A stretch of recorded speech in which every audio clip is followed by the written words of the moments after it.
Naquela época, o mundo vivia sob o peso do Império Romano. Governantes poderosos decidiam o destino das nações. Exércitos marchavam pelas estradas pavamentadas, e a vida comum seguia com desafios, tributos, tensões e esperanças silenciosas. Entre todas as províncias dominadas por Roma, havia uma pequena região chamada Judeia, e dentro dela existia um povo que carregava uma promessa milenar.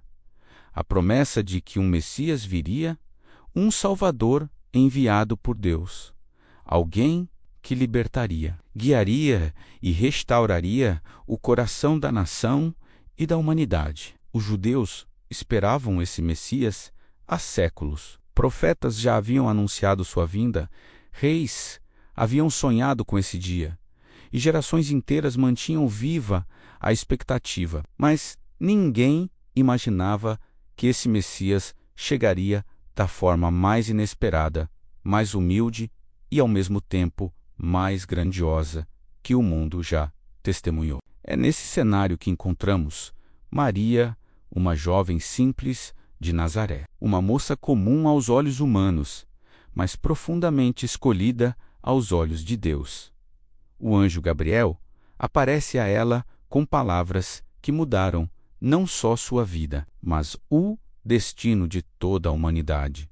Você terá um filho, e ele será grande, e será chamado Filho do Altíssimo. Maria, assustada, mas cheia de fé, aceita o chamado divino, dizendo: Eis aqui a serva do Senhor. Cumpra-se em mim segundo a sua vontade. Essa frase, tão simples e tão profunda, abriu as portas para o maior milagre da história. José, o homem que estava prometido em casamento a Maria, era um carpinteiro honrado. Quando descobriu que ela estava grávida, sem entender o mistério, pensou em dexalá discretamente para não expô-la à vergonha. Mas Deus intervém. Em um sonho, um anjo lhe revela o plano divino.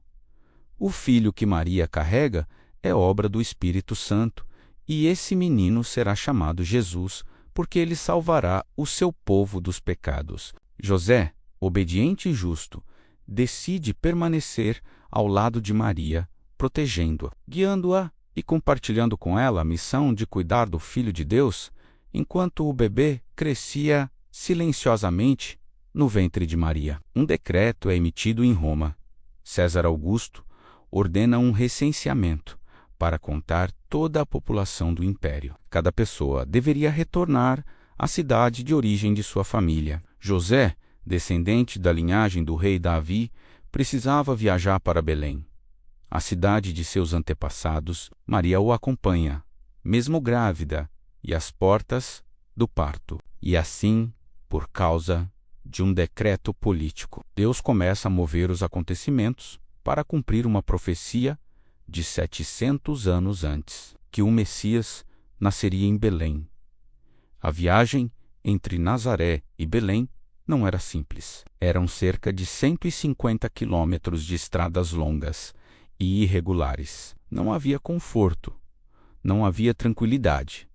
Cada passo era acompanhado de dor, cansaço e incerteza. Maria sentia o peso da gravidez avançada.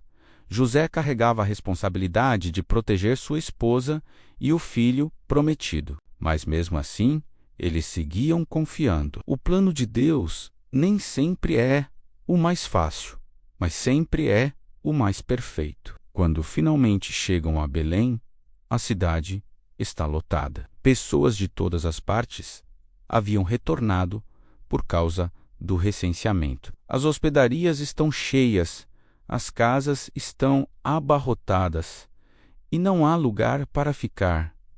Eles batem em portas, procuram abrigo, pedem ajuda, mas recebem negativas. Até que finalmente conseguem um espaço simples, improvisado, provavelmente um estábulo ou uma pequena área onde animais eram guardados. E é ali, naquele lugar humilde, entre feno, silêncio e simplicidade, que acontece o maior nascimento de todos os tempos. A noite cai, o céu se cobre de estrelas. Belém dorme, sem saber que está prestes a testemunhar o momento mais importante da história da humanidade.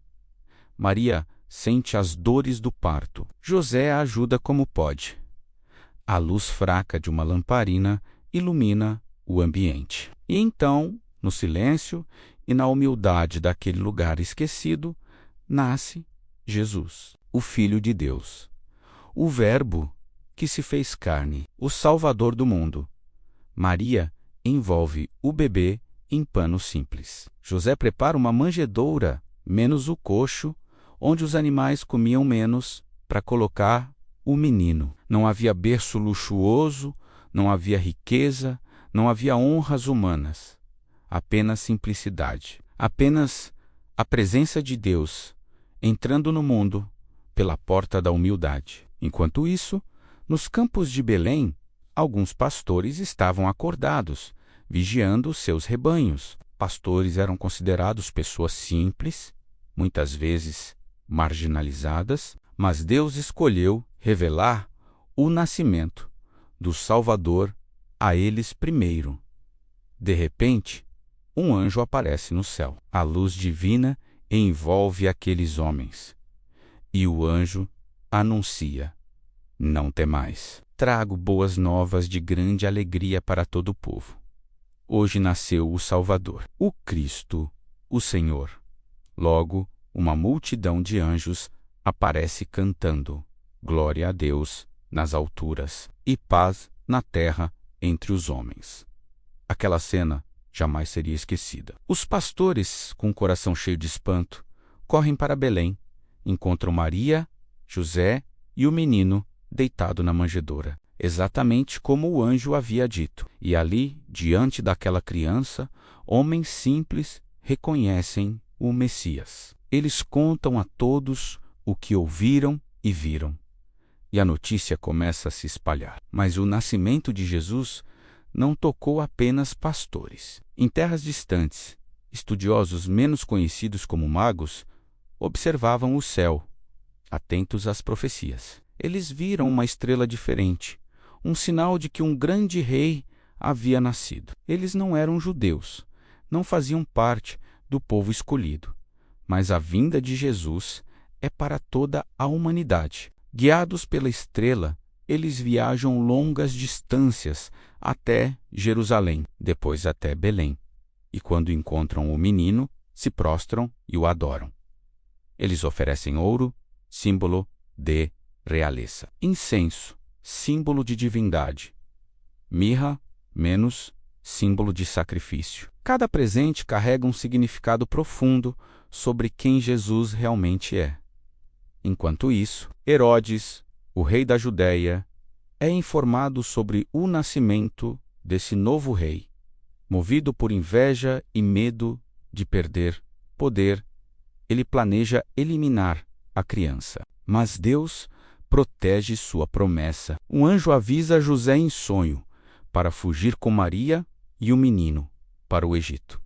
E assim, a Sagrada Família se torna refugiada. Eles deixam tudo para trás, cruzam fronteiras, sobrevivem em terras estrangeiras, esperando o momento de voltar para casa. O nascimento de Jesus não trouxe segurança aparente, trouxe sim a presença constante de Deus em meio às dificuldades. E quando Herodes morre, José é novamente guiado por Deus. Ele leva Maria e Jesus de volta para a terra de Israel, mas decide viver em Nazaré, uma pequena e simples aldeia da Galileia. Ali, Jesus cresce, aprende, trabalha, vive como qualquer criança, mas carregando dentro de si o maior propósito de todos: salvar a humanidade. O nascimento de Jesus nos ensina muitos mistérios e verdades profundas. Ensina que Deus escolhe o simples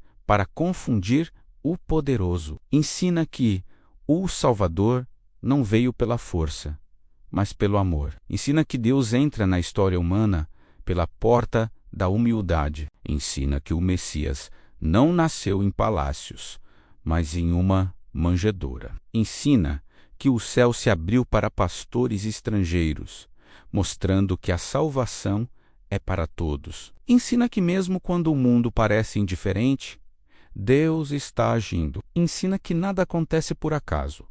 Cada detalhe faz parte de um plano perfeito. Ensina que a luz de Cristo brilha mesmo nas noites mais escuras. O nascimento de Jesus não é apenas um evento histórico, é um convite, um chamado, uma mensagem que ecoa até hoje. Deus está conosco. Ele veio pequeno para alcançar os pequenos. Veio humilde para alcançar os humildes. Veio humano para alcançar toda a humanidade.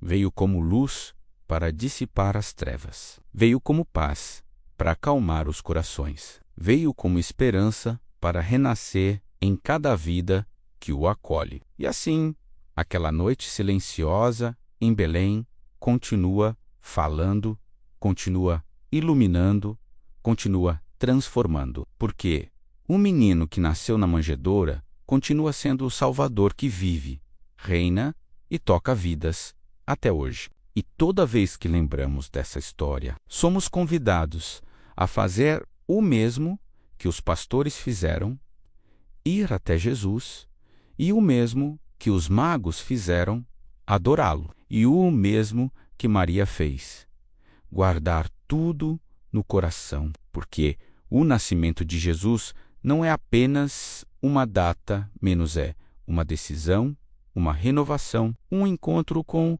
o amor de Deus, que entrou no mundo e nunca mais saiu.